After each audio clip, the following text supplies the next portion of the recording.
Well, we got badly wiped. We lost 10 guys one day out of 12, and we lost 9 the next day.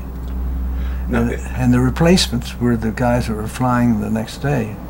And the day after that, or 2 days after that, we took off again. The squadron was practically all replacements. There was Jeep, myself, and Ian. I think that we were the only survivors. And Huey. And Huey was on leave. So that's why the new boys were flying, and why they were flying so soon, because we were shorter aircraft, shorter people than everything else.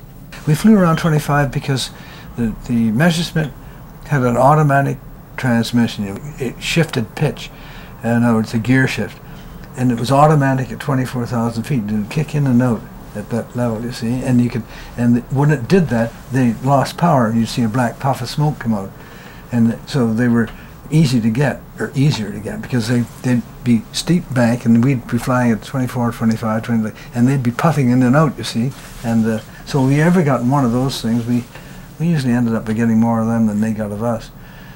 Anyhow, we lost this number of people in a hell of a hurry, and they replaced with guys who had more time than we did when we started on Spitz, but they didn't have anywhere near the time we had by the time they arrived. So they were, they were duck soup, and they didn't have we didn't have time to practice flying with them and stuff like that.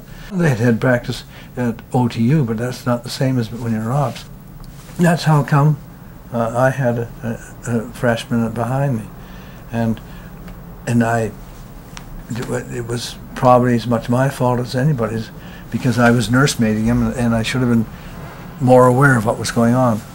And there's the point about a guy who's afraid.